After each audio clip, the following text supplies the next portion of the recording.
the city.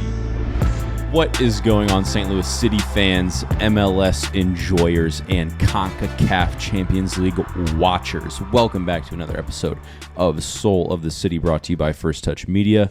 My name is Riley. I've got Mickey to my left today, Jonah to my right, and we just witnessed our inaugural CONCACAF Champions Cup performance. A home victory, 2-1 against Houston Dynamo.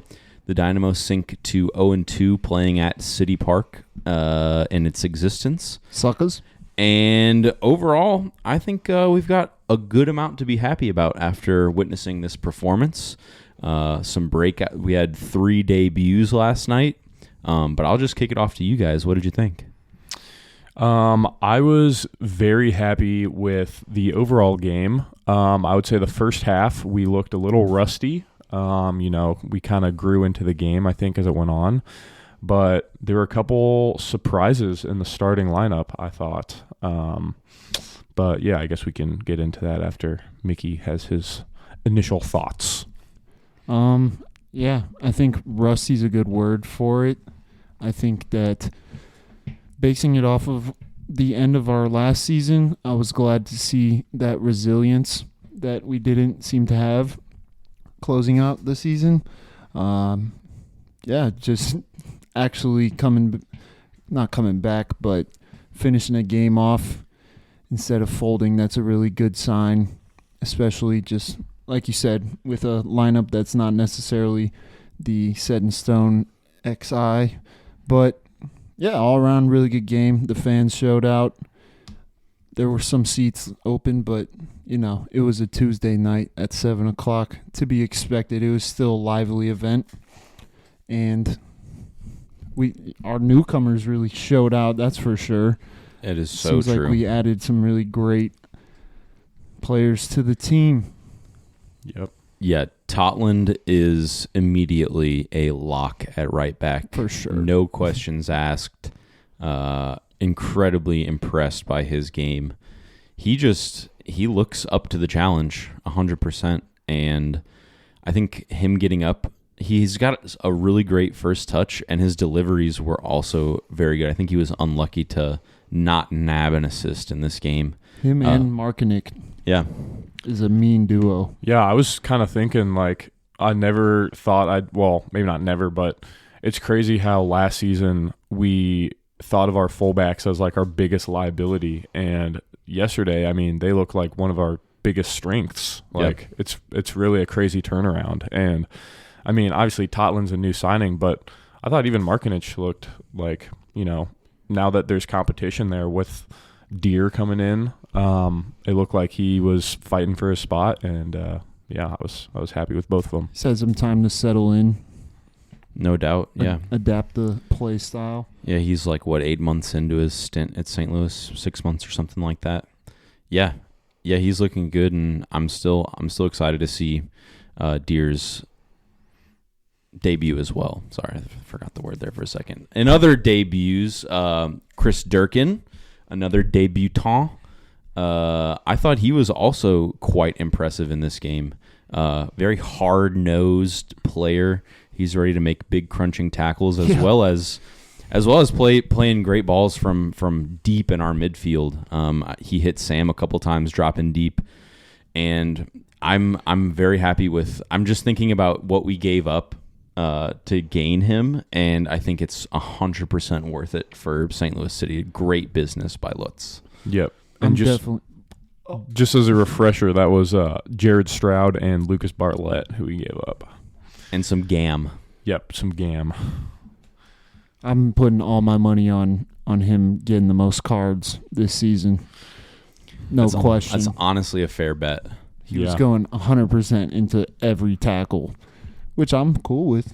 Yeah. As long as you don't get a red. Yeah. I think that it looks like we're sticking to the two-striker approach. And I guess we kind of lined up this game. 4-4-2 is what it looked like to me, with a flat 4 across the midfield. And I'm really excited to see Leuven and Durkin in that center mid pairing together. I was going to say I would love to see Blom, Leuven, Durkin together in the midfield. maybe I was geeked out of my mind, but watching from the press box, I kind of felt like it was what we were seeing in the preseason. People were calling it like 4-2-2-2, where Ostrak and Durkin were like the first line of midfielders, and then AZ and Indiana Vasilev above them, and then, of course, Klaus and Adeniran at the very top. And it's really kind of interesting. If I have one regret from not asking any questions in the post-game press conference last night, it was not asking about Ostrak's role this season, this game. He's playing like a deep-lying midfield role, essentially where I would expect Blom to have started this game. And to see your number 7 playing that deep, it's just kind of odd to me. I don't know. Yeah, no way. No way that's what it is on Saturday, right? Yeah, Surely I kind of didn't think that's like a full-time position for him, or a role, I guess, for him. But I know, like, at the start of last year, Indiana Vasilev and Aziel Jackson, who I guess were kind of more traditionally wingers or attacking mids, they spent a lot of time playing that like deeper lying 8 role. So, and I mean, I think that kind of helped their games a little bit. I mean, I guess Indiana Vasilev ended up playing more deep lying throughout last year than AZ. But I wonder if it's just kind of getting Ostrak exposed to playing defense and, you know, running up and down. And I mean, if he's really only an attacking midfielder, it kind of limits his opportunities in the team, I feel like. Definitely, because we have a lot of backup, I think, in attacking midfield. His the one move that he has in his bag is pretty well suited for a CDM, a deep lying midfielder to break the lines. His one move is to turn. Yeah. To put his Run foot really on the ball hard and turn around and then run really hard. Which it struck fear into my heart multiple times last night, where he was caught out several times. And it's in our own defensive third almost. You know, he's playing deep lying midfield. A giveaway there is kind of unforgivable, and we were fairly lucky that Dynamo did not capitalize on any of our giveaways from our own defensive third last night. Yeah, I mean, I think in terms of giveaways, honestly, Ostrak, I don't think had too bad of a game. Me neither. He passed a lot more than I'm used to him passing. Yeah. I mean, when you were looking at the starting lineup, I thought for sure it was going to be Durkin and Indy as the center mids, and then Ostrak and AZ either out wide or attacking, or, you know, whatever. But I thought Yarrow had a really shaky first half. Really shaky. Dude, how many times, I can't count how many times he was like running back on defense with an over the top through ball. No clue where the ball was. No clue. He was just running. He was just playing a running game with whoever was next to him. That was exactly the case on their goal that was eventually called offsides. We waited like 2 minutes for that call, and the ref never went to look at a monitor. He just, it's offsides. Had to be more than 2 minutes. Just I mean, hey, he's got heart, which you can't argue that. He definitely turned it around second half, which I think does show, like, you know, strength of character, I guess. Mental fortitude. Yeah, mental fortitude, whatever you want to call it. I mean, yeah, a lot of players would have had that half and been like, man, I suck, and just lost all confidence. But he really turned it around. I mean, I think the first half he was like probably 0 for 2 long balls, and he ended with 3 for 6 or 2 for 6, something. Yeah, 3 for 6. He had 4 tackles, 2 clearances, 3 interceptions. I mean, really not a bad game at the end of the day. Yeah. Yeah, the one thing that I kind of am, I wouldn't say fearful, but just like watching, it's something that I notice is just how narrow we play when we're doing this formation. Because I know you said that it was like kind of 4 in the midfield, but I really do feel like we were very stacked, and like this stack was just shifting side to side on defense and even on offense. We weren't getting wide outside of Totland and Marcanic. So, well, one of the big things last season, at least for me, was how Carnell would just refuse to switch up the play, the style. So maybe this is a sign that he's got a little extra in his bag now. We can actually adapt to different defensive styles. That'd be nice. I mean, I don't want to just throw the 4-3-3 out the window. That can work. Yeah. Well, Houston's coach in the post-game press conference, somebody had asked him if St. Louis threw anything at them that was unexpected, and he basically was like, no. Like it was exactly what we expected. St. Louis are a good team, but this was how we anticipated them to play. So all for all, I mean, you can't be mad with a 2-1 win. The first goal coming from the man, the myth, the legend, Parker. Himmy Neutron, Why always one may say, me? in the second half. Yep, and that came from a Indiana Vasilev assist from a free kick. Yep, just a delightful cross. And it was moments after getting injured, and it kind of looked pretty painful from where we were sitting in the supporter section. He said after the game that he might have a broken wrist, which is kind of what we were thinking when he got up and he was like holding his arm like completely still. He went off, got it taped up, and came back on just to deliver the cross and get an assist. Yeah. He waved off Carnell. Carnell was readying Blom to come on at that exact moment. He was like, let me just have this last one. And look what came out of it. Yeah, Tim Parker, another year, another inaugural goal. Like, come on. Come on. And Indy broke his nose last year in the first game, if you remember that. That's as true. Well. So another connection. Second goal of the game came from Houston. I think we found St. Louis rather unlucky in this instance. I forget who made the first tackle. It might have been Marcanic. It was basically a corner that broke out, I believe. A St. Louis corner that broke out up the field, and Marcanic had a tackle on, I believe it was Aliou, and the first tackle, it kind of gets away from Aliou, and then Totland comes in to make the tackle a second time, and it just has a rather unlucky bounce. Bounces clear behind him. Yarrow sprints back, but ultimately can't stop Kowalski. Kowalczyk back post for a very easy tap in. Good goal, though. It was a good pass. Good pass. Blom was holding Kowalczyk on sides, but, I mean, it was kind of 2v1. He was too far to really close it out. I don't know what else he really could have done. Yeah. Whatever. We ended up, it didn't matter at the end. Right? Yeah. So. True enough. Substitutions after Blom came on for Indy. We had Leuven and Celio come on for Durkin and Ostrak. Glad to see Leuven back on the field. Yeah, he didn't have too much time, I felt like, to change a lot. He should have ripped that free kick. I was filming up in the press box anticipating that he was going to absolutely smash that. Why wouldn't he shoot it? And if you're not going to shoot it, at least make it a good ball. Yeah. It was a horror ball. But yeah, other than that, his presence is always good. Adds to the movement.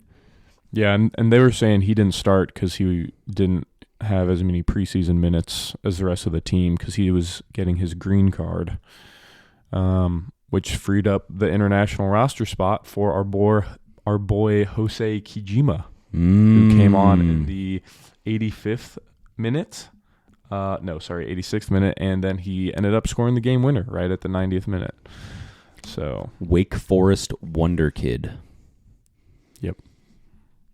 What are your thoughts? Can't draw it up any better than that. You really can't. I didn't even realize it was the 90th, to be honest. Yeah. I didn't either. And then I looked up and we won the game. It was so awesome. Yeah. Yes, Celio having some great impact off the bench. It won't count as an assist for him, but ultimately the ball kind of lands for a 50-50 for Kijima. He wins the 50-50 and just tucks it far post, just absolutely clinical finishing. And it's honestly surprising to even see him in that position, considering I expected him to sub on and just be like defensive midfield. Like I wouldn't see him that high up the pitch. However, he was there. He was there, and he had an impact. I'm really excited because I feel like we have a certain amount of depth now that can make competing for several different competitions a possibility. You know what I mean? I feel like last season, if certain people went down, we were kind of screwed, especially our defense. I mean, we didn't have the greatest options on the fullbacks as it was, but yeah, I'm excited this season. I think it'll be good. I'm not going to say anything stupid. I mean, like, if you think about it, this was not our strongest lineup. No. Like, this was a It's like the rotated B team. Yeah, this was a rotated lineup that we might expect to see in midweek games. I wouldn't say B team. It was still pretty. Yeah, it was a lot of star-studded. starters. Yeah. But I mean, it's a nice, healthy mix. Yep. We have Leuven on the bench. We have Blom on the bench. Those are the guys who are going to be running the most. The center engines. mids, right? Celio, Hosei Kijima. We got options in defense, too. We got Akil Watts, Jake Nerwinski, Kyle Hebert, Joachim Nielsen, and then Nokvi Thornson, who had a pretty good preseason for us. Yeah. I mean, I guess we'll see what kind of role he has this year. That's kind of a question mark, I think. Yeah, and we still have one final roster spot available, I believe, to maybe go out there and sign that DP, that final. If we were to go out and sign a DP, what position would you guys prefer? Center back. Center back? Really just solidify the defense. What if... Sorry, I didn't mean to interrupt you. What if I said winger? I wouldn't be upset by that. I kind of am thinking more on the offensive end. But I do simultaneously feel Milo's point that center back could be... I think we just haven't seen Nielsen, really. Like, we haven't really seen him flesh with the team yet. I agree. I'm hopeful that once he's there, him and Tim Parker can have a tremendous partnership in the middle of the park. I agree, because last year, yes, he played like 10 games or whatever it was. We were 1-8 or 1-9 or 2-8 or whatever it was during those games. But that coincided with a horrible run of form for the rest of the team. Nielsen is always also coming back from surgery after a huge injury. So, I think if you just give him some games and our team is in form and we're all clicking, I think he could be the guy. It's going to be a very good look. Yeah. Because I simultaneously feel like right now, playing out from the back, we kind of have to run everything through Tim Parker. I don't know if you guys get this notion at all. I feel like we get the ball to Tim Parker very often. Like, I feel like Yarrow sometimes will play in a long ball in behind, but we'd like to give it to Parker to let him make those decisions. And I feel like Nielsen could also be one to make those decisions. So, and to also just further the point on an attacking DP. All right, hear me out. You're not going to like this, but we are missing Jared Stroud at this point. 5 goals, 5 assists. Those numbers need to be made up. Nicholas Gioacchini, 10 goals. Those numbers need to be made up. And yes, we have Klaus. Yes, we have Adeniran. Yes, we have Nokvi. But Nokvi only had 1 goal last season. Adeniran a few less than... Did Adeniran hit 10? I can't remember. But I think an attacking player should be our goal. Speaking specifically from the statistical point of view. Well, the way I see it, the Moneyball perspective. I feel like the Moneyball perspective would call for somebody younger, a center back that's younger and better with his feet. I would personally like to be able to see the ball passed from Berkey to a center back that doesn't make me hold my breath when that decision is being made. Because, they're giving it to Tim Parker to make that decision. I don't know if that's Tim Parker's strongest suit. But, I don't know, man. Or having a strong 8 goals. If you can solidify the entire back line, defense wins championships, man. I agree. And Tim Parker's not getting any younger. Nielsen's also not getting any younger. So I do see your point there. Injury history. Yeah. the numbers, as much as you'd like to brush those off, they still exist. It they do. still happened.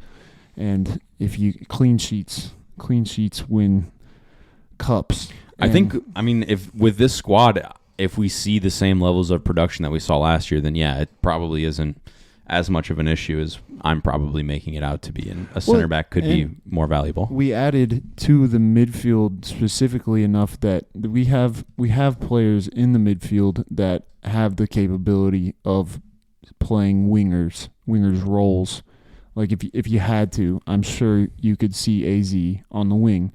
Like, I don't know. I feel like if we lost an attacker, we'd be better off than if we lost a defender, you know? Yeah. I mean, in terms of our depth, so we have Parker Yarrow, Nielsen, and then Hebert and Jake Nerwinski, I guess, are really our other options. Mm-hmm. And Jake Nerwinski's not a true center back. I just feel like bringing in – this goes for any team, for real. Bringing in an imperious center back just takes you to that next level. You know what I mean? Like, I don't want to talk Prem, but you bring a... That's it. We're signing Virgil van Dijk. Yeah, we're not going to be able to bring in a VVD-level player, but that alone, we've got the goalkeeper, shot stopper. You need that. I just feel like it's a good argument. That would take us to the next level. That would be a championship side. A treble-winning side? Because when you're not getting the goals, you need to be able to stop the goals. Hold them, yeah. Yeah, I mean, I guess off the bench, Ostrak's probably going to be one of our... Ostrak and Nokvi are going to be probably our two... Celio off the bench. Oh yeah, and Celio, of course. I think Celio deserves more time as it is. So going and getting a winger when we have people that's true, we could give more time to. It's like the Infinity Gauntlet, or maybe just like a cam.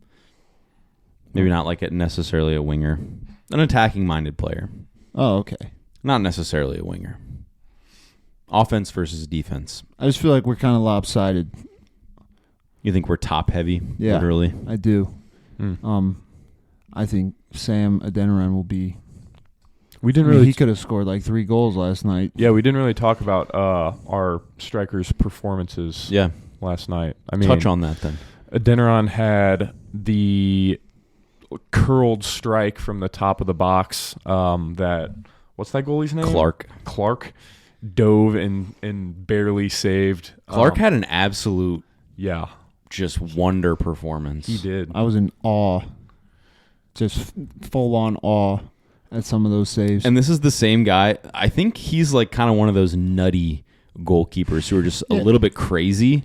I don't know if you remember from last season, like Houston lost 3-0 in Vancouver, and he was just like cheering and celebrating and like laughing at all of the Vancouver fans after being blown out 3-0. He was staring our fans down at the end of the game. Like, the game ended and he was just staring at people. Interesting. Psychopath Goalies are behavior. Notoriously nutty. Yeah. Yeah, but then Adeniran also hit the edge of the crossbar or the post. Yeah. Yeah.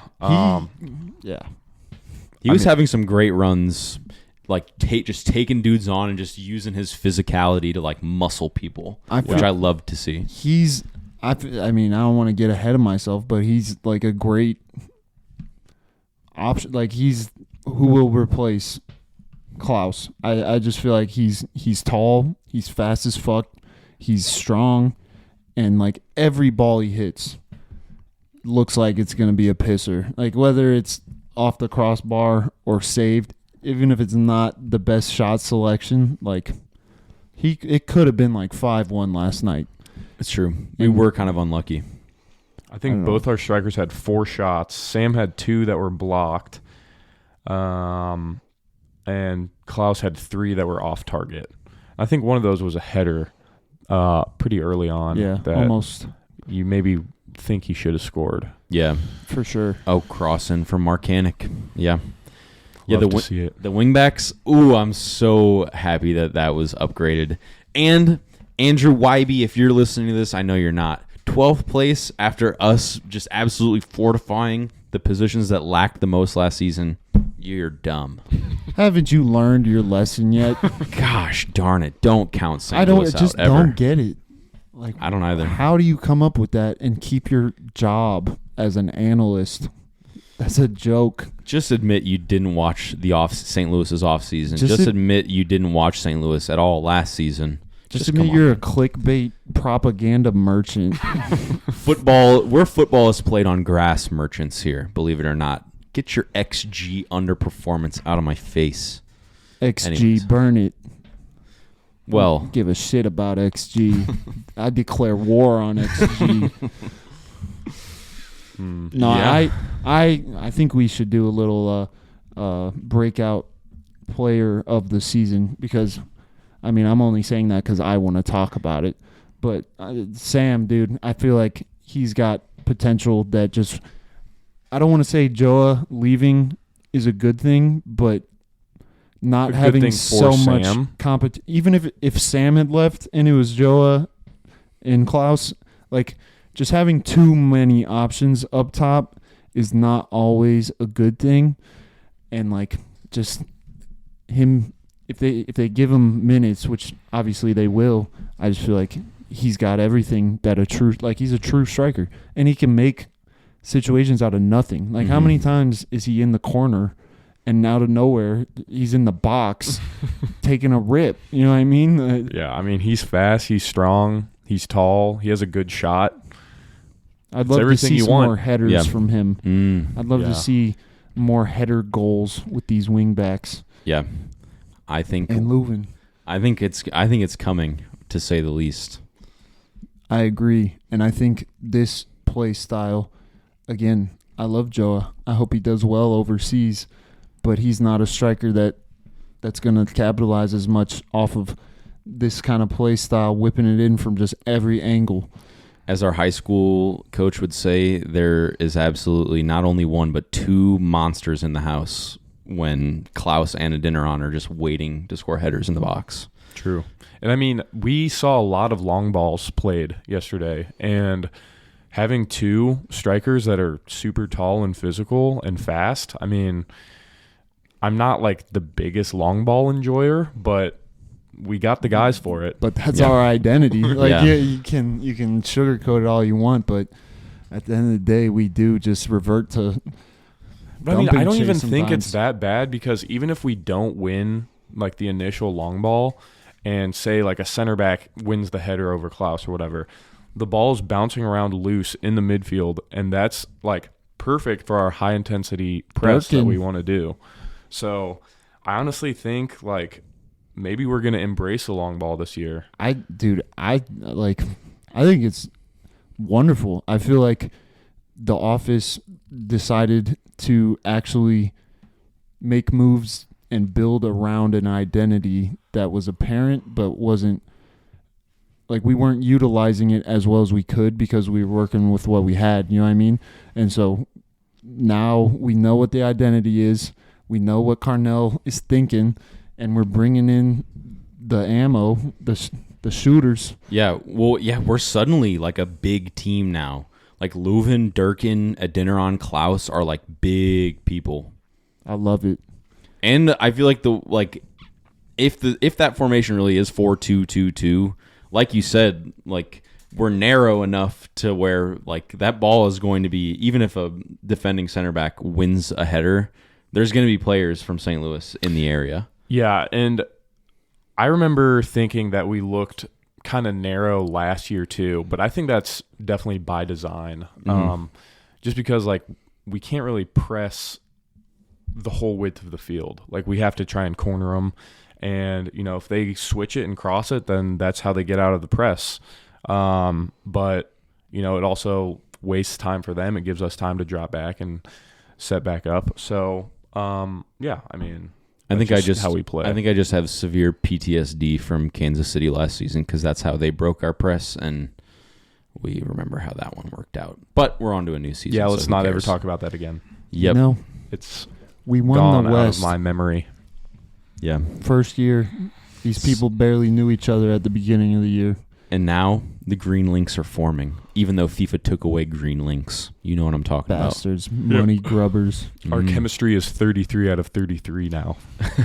You know what I mean? Hell Nope. yeah. about. Haven't touched a FIFA game since 2020. It's actually called FC24 also. This dude. Yeah, sorry. I feel like we haven't really talked about Aziel Jackson today. What did you guys think of his performance? We're just used to it at this point. I mean, even when he's not stellar, I think you can see the progression. He looks better. I hate like his shanked shots are getting closer to the goal. Yeah, my only complaint, which actually isn't really a complaint, sometimes he does too much with the ball. Like he'll try to beat too many players dribbling and then lose it. But at the same time, last year I was complaining about not having enough people who are willing to try beating players on the dribble. So I like to see it.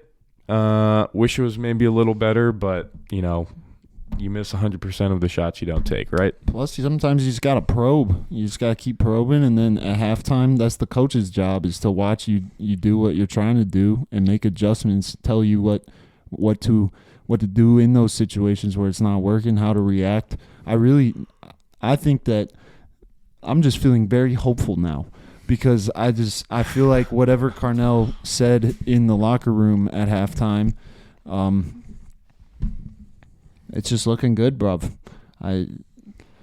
There's some Carnell out shouts from a one-man Muhammad. A one-man band. But Yeah, but he doesn't know what he's talking about. he's a Yeah. clickbait propaganda merchant. And I really do think that Lutz is doing his best to embrace Carnell's vision and give him the tools that he needs, Yeah. which is exciting. Yeah, just hearing Carnell talk last night about like how far the squad has come and just like talking about how hungry these guys are, especially now that they've been together for over a year playing with each other. It really does excite me, not only about the players, but about Carnell as well. I feel like his game is going to continue to grow. Somebody called us Diet New York Red Bulls, and we're building our own identity here in St. Louis. Like, Terrible take. I'm very excited at the prospect of this season. And we're not a one-way kind of team anymore. A one-trick pony. Yeah. They can throw that out the window. Yeah. Well, I mean, that's pretty much our introduction to the CONCACAF Champions Cup. I do want to ask, does it say why that their player got taken off yesterday? You remember? In like the 25th minute. Because if he got taken off for a cramp, that's crazy. I don't meanest think it was a cramp of all People time. were He was saying- stretchered off. Yeah, He was. He's not going to get stretchered off for a cramp. Dude, what happened to him? He was in agony. Yeah, I don't know. I don't know if they've posted any type of update. I'm going with cramp. No, false news. Well, and their You whole need a banana. Quinones, like Dynamo, are kind of a tattered side right now. Like they did just get Schmidt back, their left back from last night, who I thought looked pretty decent. But like no Quinones, no Hector Herrera, and potentially no Sebastian Ferreira is like they're kind of a tattered team. Yeah. You know who looked good?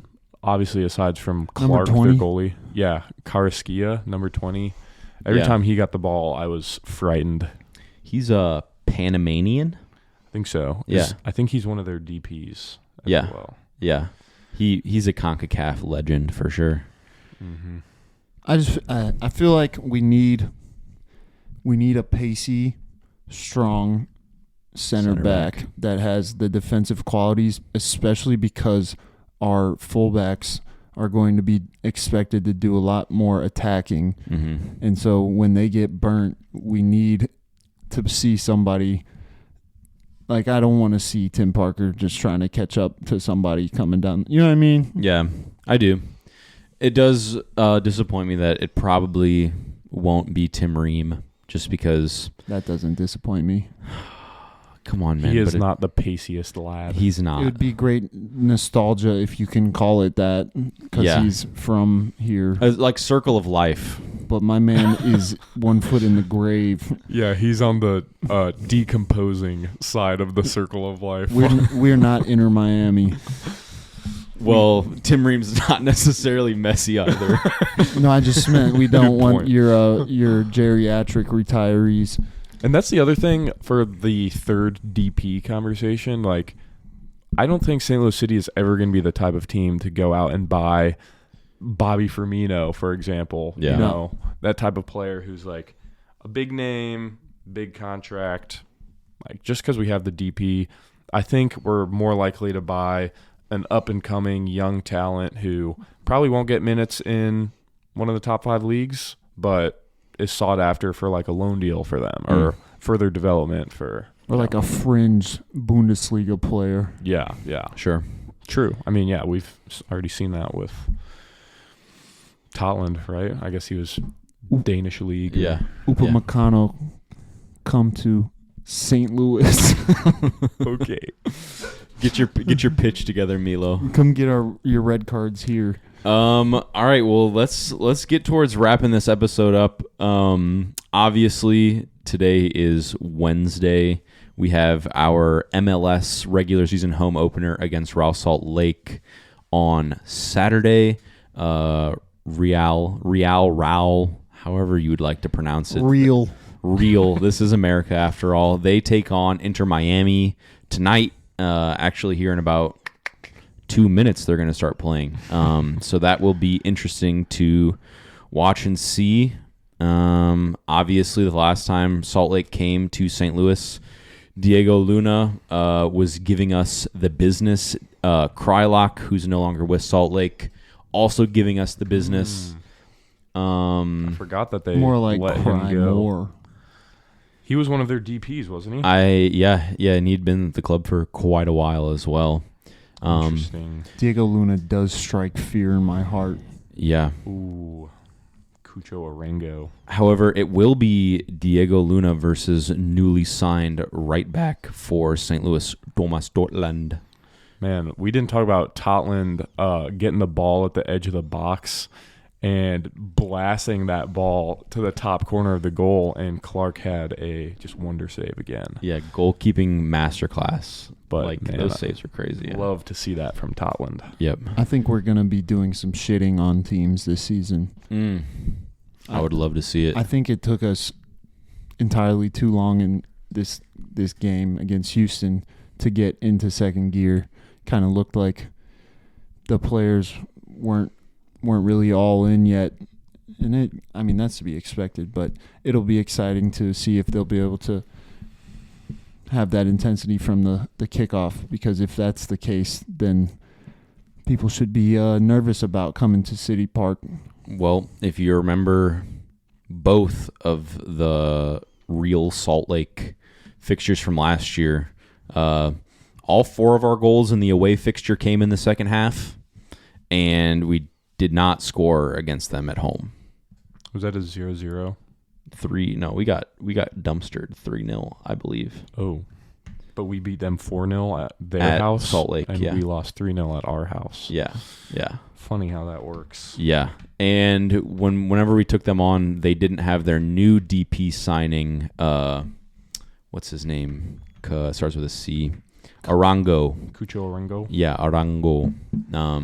Who is their striker. So Tim Parker will be tested for sure, to say the least. Looks like it was 3-1. Oh, 3-1.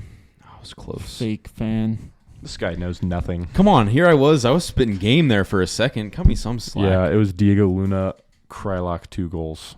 Yep. Joe Aquini scored. Yeah. My sweet prince. My prince, my Como prince.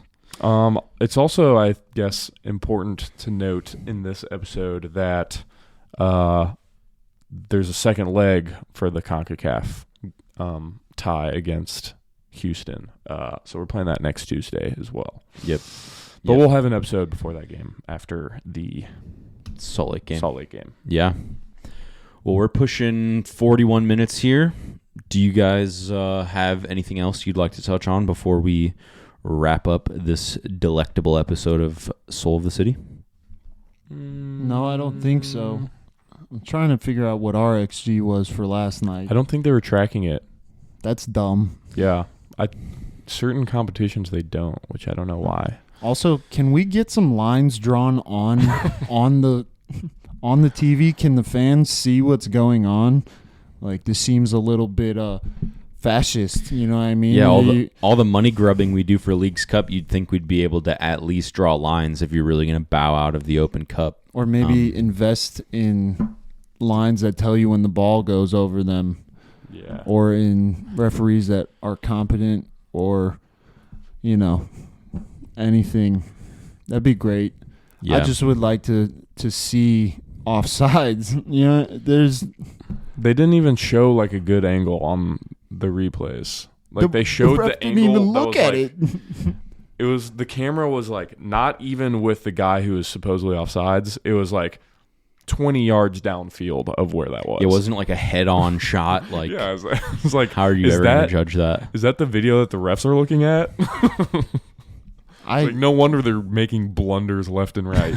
It seemed like whoever was supposed to be on VAR was like taking a shit when it was time to do their job, because it took them entirely too long. There were a lot of stoppages in the game yesterday. Yeah, but I mean, who cares? Yeah, we got 6 minutes of added time in the first half, I think. Yeah, did you see what it was in the second half? Because me and Marlon made a over-under bet on how long it was going to be, or me and Max. I want to say it was pretty quick. Yeah, I didn't even see them hold up the board. I don't remember either. I honestly, after Kijima scored that goal, I just was hyped. Yep. Well, we definitely have some other MLS topics to cover, but we will save that for another day. At this point, I'm ready to wrap this episode up. So thank you guys very much for tapping into this episode of Soul of the City, and we will see you Sunday after we take on Salt Lake. Wait, real quick, score predictions, Salt Lake. Ready, go. 2-0. 4-0. I'll say 3-1 St. Louis. And with that, we are signing off. Have a good night, folks. Thank you for watching this episode of Soul of the City, brought to you by First Touch Media and Anchor FM. Make sure to check us out on YouTube at First Touch Media, and all of our socials are at First Touch 314. Thank you for watching.